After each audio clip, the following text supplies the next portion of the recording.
Zionism is the ideology behind that of the State of Israel, the reason for its creation. The State of Israel is a creation of a new type of a Judaism, a nationalism, a materialism.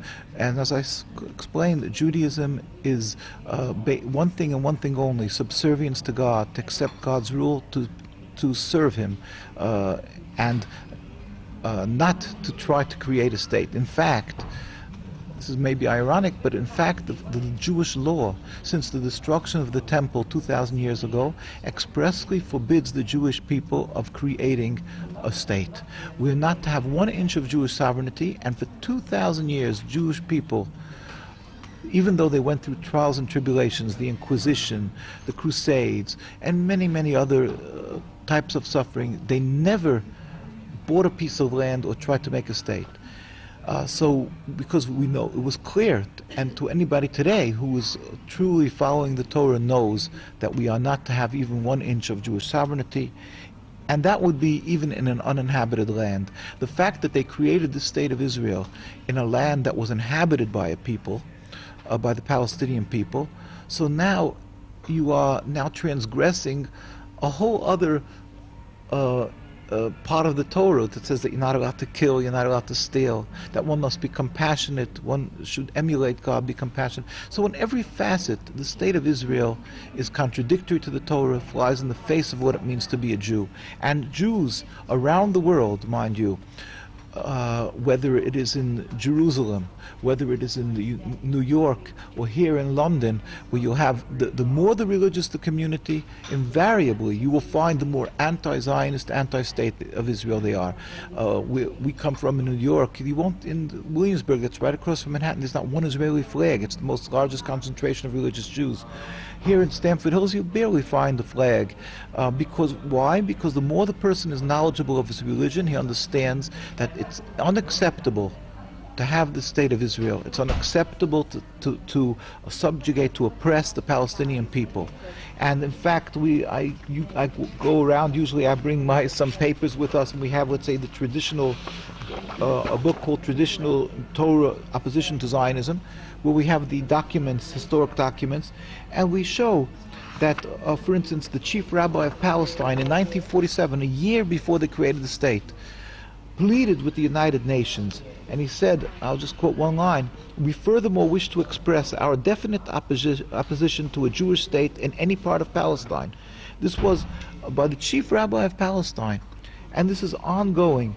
You will find that from day one, since the State of Israel, from when they came up with this idea, they were opposed every step of the way by the religious community. We put out a book called The Rabbis Speak Out, which shows a compilation of Jews from certainly throughout Europe and in the Middle East, and all the leading rabbis, whether they were from Hungary, whether they were from London, wherever it was, the leading rabbis of the world said this is unacceptable. We cannot have a state. Unfortunately, it came about, the state came about, and unfortunately for 60 years, there is over 60 years now, the state has been the root cause of an endless river of suffering and bloodshed, both the Palestinian people and the Jewish people. It has been the greatest factor of exacerbating anti-Semitism around the world, because people unfortunately confuse the two, Zionism with Judaism.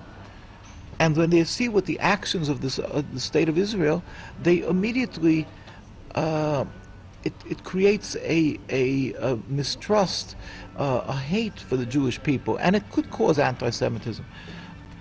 To be anti-Zionist is not being anti-Semitic. Of course, the Zionists want to accuse everybody who opposes the State of Israel as being anti-Semitic. That is part of their ploy, to confuse it, to call it a Jewish state, to confuse the two, to make symbols, to use the symbols of the State of Israel. They have a star of David and all Jewish symbols. So if you oppose them, they stamp you as being anti-Semitic. But that is not true. It's patently not true. Zionism is distinctly different than Judaism. Judaism is to serve God. And Jews and Muslims and Christians have been living together for hundreds of years in peace in Palestine and in Muslim countries and so forth. So it has nothing to do with a religious issue. It has to do with a movement that started around 100-odd years ago, a totally new movement, a political movement to create a state exclusive for the Jews who accept what they are, who accepts the state, and or whoever else they want to take in, who even not Jewish, but they take in people from all over the world just to support this state. And that is a flawed, selfish political movement. They clothe it in religion. Yeah. They give it a facade of religion to intimidate others. So again, it's our obligation to stand up and speak up against this and let the world know, educate people.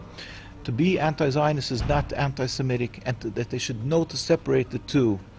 God help, it's our obligation, and the Almighty is righteous, just, and we know that one day this state of Israel will have to end, because it's a direct rebellion against God in every facet what it's doing, its mere existence.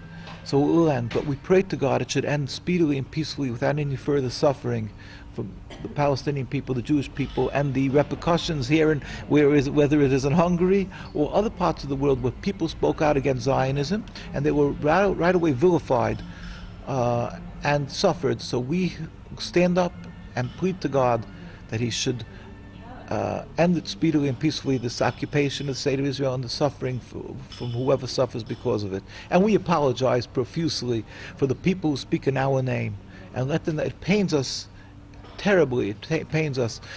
Just flew in from New York.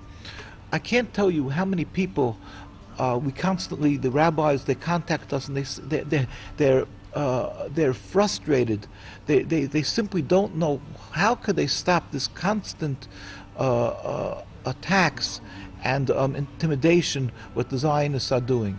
Again, there is a great God, but we do what we can, and God will help. That we hope soon there will be a resolution of this.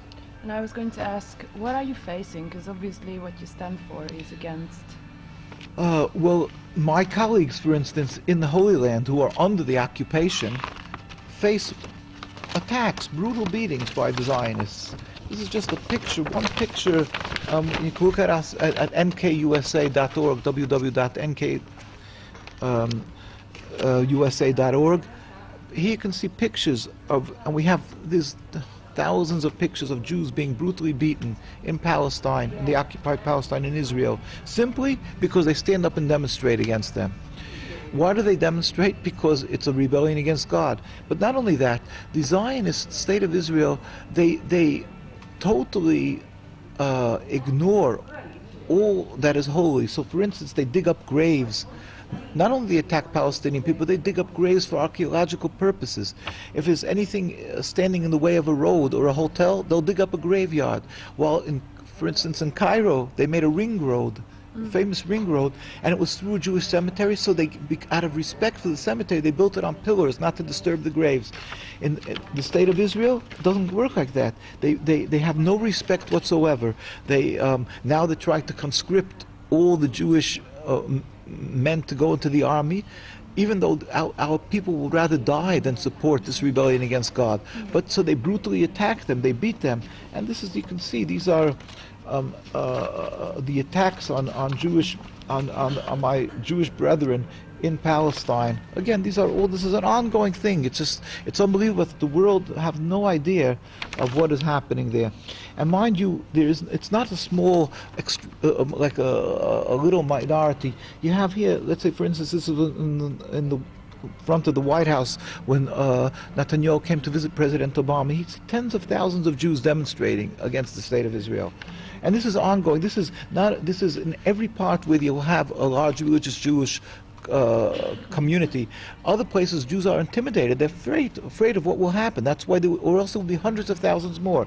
This is in other parts of the world. This is in Manhattan, across from the Israeli embassy. And this is every few months you will find these demonstrations. You won't find it in the media because the media is intimidated. But it's there. The more the religious, the more we oppose this occupation. In Jerusalem, this is a small picture, but you can see it at nkusa.org, you'll see bigger links. But these are tens and tens of thousands, hundreds of thousands of Jews who stand up and demonstrate because it's clearly not what it means to be a Jew. They simply have hijacked the name Judaism. They've hijacked our identity, and unfortunately they're using it as a weapon to oppress people.